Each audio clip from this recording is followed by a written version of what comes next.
Assalamualaikum warahmatullahi wabarakatuh. Jumpa kembali dengan kami dari Kampung Silat Jampang. Hari ini saya Herman Budianto dan di sini Bang Segi hari ini ingin berbagi yaitu tutorial bagaimana teknik memukul yang baik untuk pesilat tingkat dasar. Jadi ini hanya tingkat dasar saja karena biasanya di tingkat-tingkat tertentu ada pelajaran-pelajaran khusus sehingga orang mempunyai kualitas pukulan maupun tendangan yang luar biasa. Nah, hari ini kita sharing saja terkait dengan teknik memukul tingkat dasar yang secara umum saja sehingga bisa dilakukan oleh para pesilat-pesilat dasar atau orang yang ingin belajar silat sehingga tepat cara memukulnya menghasilkan pukulan yang baik insyaallah. Nah, baik. Nah, hari ini yang perlu kita perhatikan ketika kita memukul ya, yang harus kita perhatikan adalah di sini ada beberapa hal ya. Yang pertama adalah ketika memukul untuk dasar maka harus mempunyai posisi yang tepat terkait dengan pertama tangan ya. Tangan ini menjadi hal yang mendasar ketika kita memukul. Yang kedua, poin yang kedua adalah kita perhatikan perut. Posisi perut dan juga posisi pinggang ya, perut dan juga posisi pinggang, dan yang terakhir adalah posisi kuda-kuda. Jadi ketika kita ingin memukul tidak hanya mengandalkan tangan saja. Jadi harus seimbang perut juga dan juga pinggang serta kaki kuda-kuda. Nah, ini kita jelaskan sedikit. Yang pertama adalah untuk tangan, maka harus melakukan senam-senam ya, senam-senam penguatan tangan ya. Senam-senam penguatan tangan bisa dilakukan dengan push up misalnya, atau mungkin di perguruannya masing-masing ada sistem penguatan tangan misalnya ya. Mungkin ada yang pernapasan, ada yang lain-lain dan seterusnya seperti itu, sehingga tangan ini harus kokoh. Kalau tangannya masih belum kokoh, maka sulit untuk menghasilkan pukulan yang terbaik. Nah, silahkan nanti diperbanyak senam-senam tangan tadi, push up, mungkin juga pull up ya, untuk menguatkan posisi tangan. Yang pertama adalah berikutnya adalah cara mengepal ya. Mengepal ini juga harus benar. Mengepal ini harus benar. Ini kalau nanti bisa di zoom, ininya dekat masuk ke dalam ya, masuk ke dalam kemudian dikunci. Ini untuk posisi tangan. Nah, untuk tingkat dasar, untuk posisi tangan, maka diperlukan adanya putaran. Membiasakan putaran ini adalah untuk menghasilkan tambahan tenaga.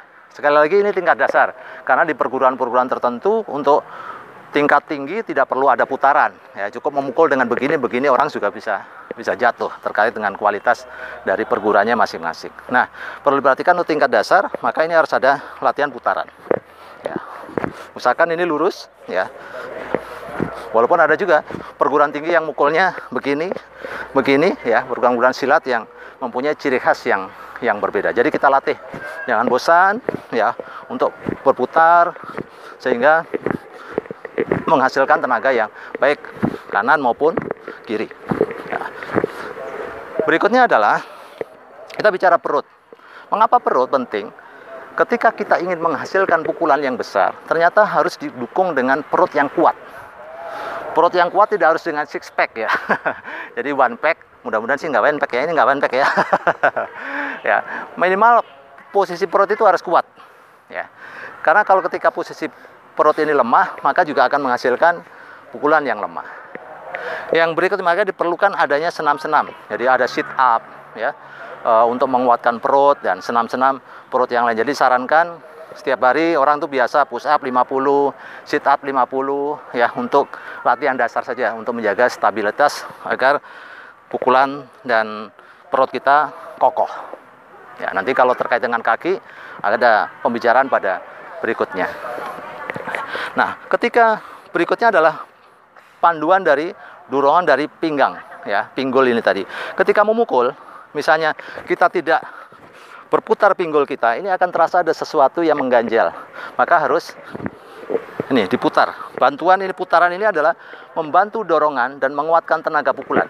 Ya, menguatkan tenaga pukulan. Baik ketika masih posisi di sini, kalau di sini kan udah jelas ya, ini berputar.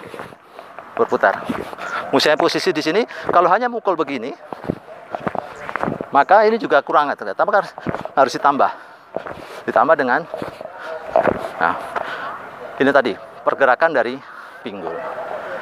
Nah, yang ketiga terakhir adalah harus menguatkan kuda-kuda Ya, untuk tingkat dasar. Kuda-kuda ini penting untuk menguatkan pukulan kita. Nanti kita lihat praktek ketika bersama dengan Bang Segi, gimana bedanya antara ketika orang yang kuda-kudanya lemah dengan memukul, dan orang-orang yang punya kuda-kuda yang kuat ketika memukul. Sehingga dia akan menghasilkan tenaga yang besar dan pertahanan yang kuat.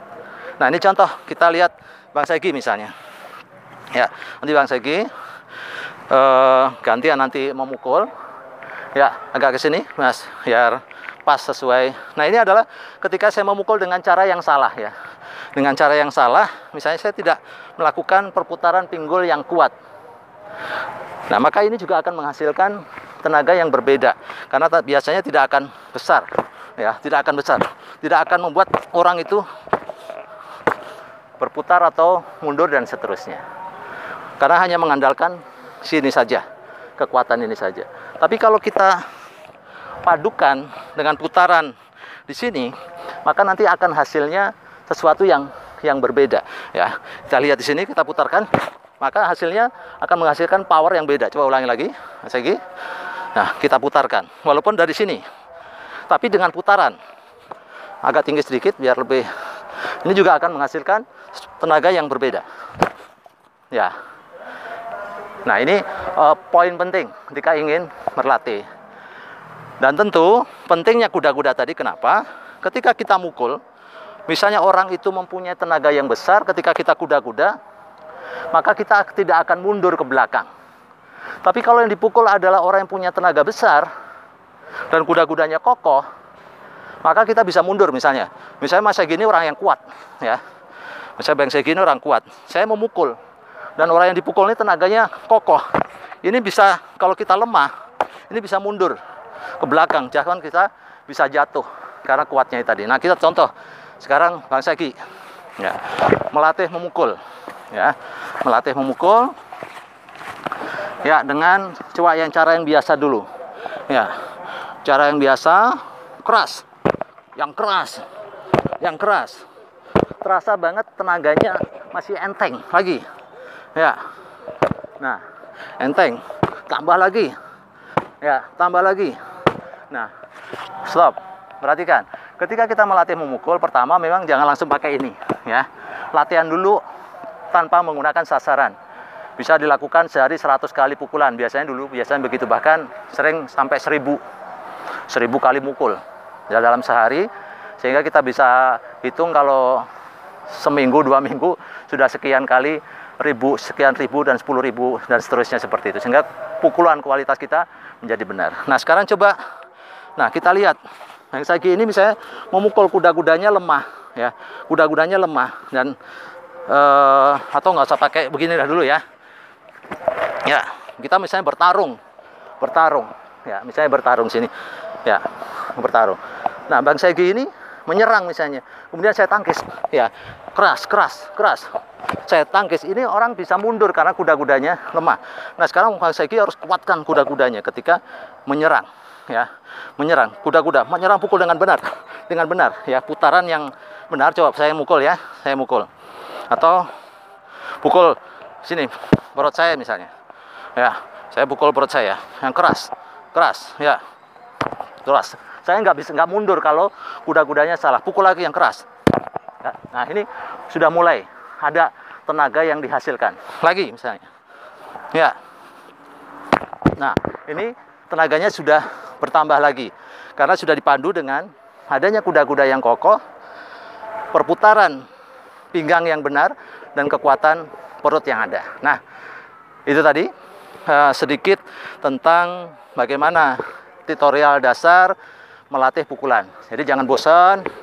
Kalau biasanya dulu kita dilatih membiasakan pukulan tuh mau mandi pukul 100, ya, bangun dari tidur pukul, ya. Terus apalagi kira-kira sambil belajar gitu ya, dan kuda-kuda sambil pukul. Jadi seringlah menggunakan waktu-waktu kita untuk berlatih walaupun sederhana, hanya 1 pukulan, 2 pukulan, dan terus itu diulang-ulang sehingga menghasilkan.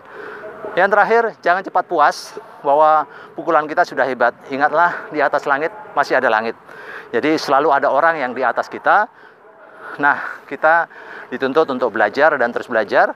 niatnya karena Allah Subhanahu wa taala, dan niatnya berikutnya setelah kita mampu adalah untuk memberikan kemanfaatan untuk manusia yang ada di sini. Jangan sampai kita menjadi orang-orang dengan kekuatan kita menjadikan orang-orang yang berbahaya atau merugikan masyarakat sekitar, sehingga rugilah kita di dunia dan akhirat. Nah, itu saja dulu yang bisa saya share terkait dengan teknik dasar memperkuat pukulan kita. Terima kasih. Salam dari kami Kampung Silat Jampang. Assalamualaikum warahmatullahi